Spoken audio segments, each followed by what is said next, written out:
నిత్య జీవమునిచ్చు దేవునిగా మనకై ఉండిన మన ప్రభువైన యేసు యొక్క నామమునకు మహిమ కలుగును గాక. క్రీస్తునందు ప్రియమైన వారందరికీ నా స్తోత్రములు తెలియజేయుచున్నాను. ఈ ఉదయకాలమున మన వేకువ మన్నా యొక్క ముఖ్య అంశము శ్రమల ద్వారా మనలో విధేయత. దీని ధ్యానార్థమై మనము యెషయా గ్రంథము 45వ అధ్యాయము 7వ వచనము వైపు మన పరిశుద్ధ గ్రంథమును త్రిప్పెదము గాక. నేను వెలుగును సృజించువాడను, అంధకారమును కలుగుచేయువాడను, సమాధానకర్తను, కీడును కలుగజేయువాడను నేనే, యెహోవా అను నేనే వీటన్నిటినీ కలుగజేయువాడను అని చదువుచున్నాము. తెలుగులో కీడును కలుగజేయువాడను అని ఉన్నప్పటికీ ఇతర తర్జుమాలలో విపత్తు సృష్టించువాడను అను అర్థమిచ్చు రీతిగా మనము చూడగలము. ఈ వాక్యమును వినిచుండిన ప్రియమైన వారలారా, దేవుడు మనకు సంభవించిన బాధను, మన జీవితములో జరిగియున్న విపత్తులను ఆయన నామ మహిమార్థమై మరియు ఆయన ప్రేమను ఇతరులకు కనపరచుటకు గాను మనలను ఏ విధముగా ఉపయోగించుకొనిదరో అది మన ఊహకు అంతుపట్టని కార్యమై ఉన్నది. తండ్రి అయిన దేవుడు ఆయన ప్రేమను ఈ భూమి మీద ఉన్న జనులకు, పాపులమైన మనకు వ్యక్తపరచుటకు గాను ఏ పాపము ఎరుగని తన ఏకైక కుమారుని సైతం ఈ భూమికి పంపుటకు సంశయించలేదు. కేవలము తన కుమారుడైన యేసు ప్రభువు పొందు వేదన, బాధల వలన మనకు నిత్య రాజ్యమును అనుగ్రహించుటకు సిద్ధమాయెను. దీనిని బట్టి అనేకులు తండ్రి ప్రేమను తెలుసుకొని ప్రభువుతో ప్రేమానుభవము కలిగిన వారుగా మార్చబడుచున్నారు. మనము అపోస్తలుడైన పౌలు యొక్క జీవితమును గమనించినట్లయితే అక్కడ పౌలునకు బాధను కలుగజేసి అతనికి ఒక రక్షణ మార్గమును చూపించి ప్రభువు నిమిత్తమై బలియాగమగుటకు గాను అతని జీవితము మార్చబడి ఉన్నది. మనం అపోస్తుల కార్యములు 9వ అధ్యాయము 8-9 వచనములను గమనించినట్లయితే సౌలు నేల మీద నుండి లేచి కన్నులు తెరిచినను ఏమీయూ చూడలేకపోయెను గనుక వారతని చెయ్యి పట్టుకొని దమస్కులోనికి నడిపించిరి. అతడు 3 దినములు చూపులేక అన్నపానములేమీయూ పుచ్చుకొనకుండెను అని చదువుచున్నాము. ఇక్కడ సౌలునకు ఈ విధముగా గ్రుడితనము కలుగజేసి అతనిని 3 దినములు అన్నపానము లేక చేసియున్నది. అతనిలో ఒక పశ్చాత్తాపము వచ్చి తన జీవితములో జరిగిన బాధ ద్వారా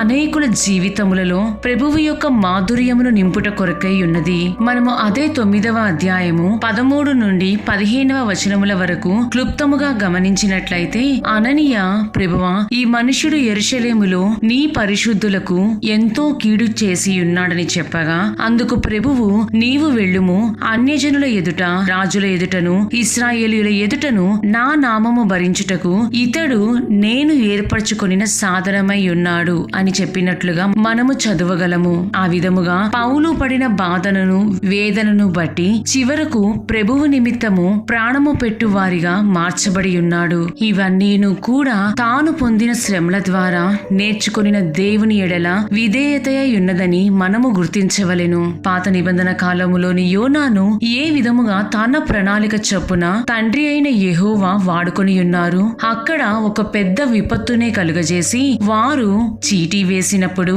అది యోనా మీదకి వచ్చుటయు, వారు అతనిని సముద్రపు నీటిలో పడవేయుటయు, తిరిగి అతను చనిపోకుండా నిమిత్తము ఒక గొప్ప మత్స్యమును ఏర్పాటు చేసి దాని కడుపులో 3 దినములు ఉంచి అక్కడ నుండి యోనా యెహోవాకు మొరపెట్టువానిగా చేసియున్నారు. 3 దినములు యోనా మత్స్యము యొక్క కడుపులో ఉండెను. కాని ఆ 3 దినములు అతడు నశించకుండు నిమిత్తము ఆ మత్స్యము ఏమీయూ తినకుండా దానిని తన ఆధీనములో తండ్రి ఉంచుకొని ఉన్నారు. ప్రియమైన వారలారా, మనము పాత నిబంధన కాని క్రొత్త నిబంధన కాని పరిశుద్ధ గ్రంథమునందు గమనించినట్లయితే దేవునికి లోబడు వారిని ఏ విధముగా తన కొరకు ఉపయోగించుకొనిరో అంతకంటే మరి ఎక్కువగా దేవునికి లోబడని వారిని ఇంకా చెప్పవలెననినా ఆయనకు వ్యతిరేకముగా క్రియ చేయు వారిని ఆయన పని నిమిత్తము ఆయన వాక్పరిచర్య కొరకు అధికముగా తండ్రి వాడుకొని ఉన్నారు. మనము యోహాను సువార్త 12వ అధ్యాయము 24వ వచనమును గమనించినట్లయితే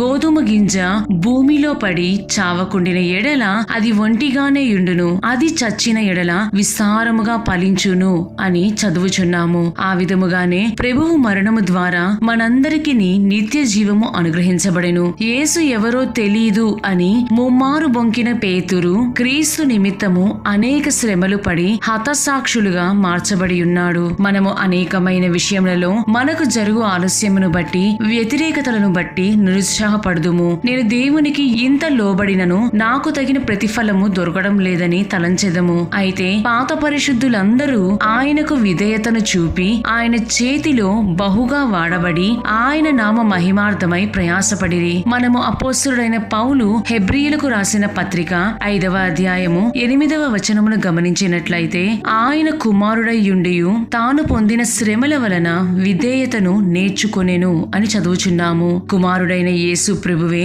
ఆ విధముగా జీవించినట్లయితే ఇక నీవును నేనును ఏ విధముగా జీవించవలెను? ప్రియమైన దేవుని బిడ్డ, బహుశా నేడు నీవు యోనా వలెనో సౌలు వలెనో ఆయనకు వ్యతిరేకముగా వెళ్ళుచూ ఉండి ఉండవచ్చును. నీ జీవితములో లేదా నీకు సంబంధించిన వారి జీవితములలో విపత్తు కలుగక ముందే ఆయనకు లోబడము. ఆయన చేయు ఆలస్యమునకు సనుగకము. ఆయన ఆ విధముగా జాగు చేయుచున్నారని నిన్ను బట్టి ఇంకను ఆయన నామము హెచ్చించబడి అనేకులకు నిన్ను వెలుగుగా మార్చు నిమిత్తమై ఉన్నదని జ్ఞాపకముంచుకొనుము. కాబట్టి నీవు ఇంకను ఓర్పును విధేయతను కలిగి సహనముతో ముందుకు సాగుము. తద్వారా ఆయన వలె పరిపూర్ణముగా మార్చబడుటకు ప్రభువు నీలో ఒక నూతన కార్యమును కలుగజేసి ప్రస్తుతము అంధకారముగా ఉన్న నీ జీవితమును అనేకులకు వెలుగిచ్చు రీతిగా మార్చుదురు. ఆ విధముగా జీవించుటకు ప్రభువే సహాయము చేయుదురుగాక. దేవుడు మిమ్ములను మరియు మీ కుటుంబములను దీవించి కాచి కాపాడుదురుగాక. ఆమేన్. 7వ పాట. ప్రభువా పంపుము ప్రార్థనాత్మను.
పిలిచినప్పుడు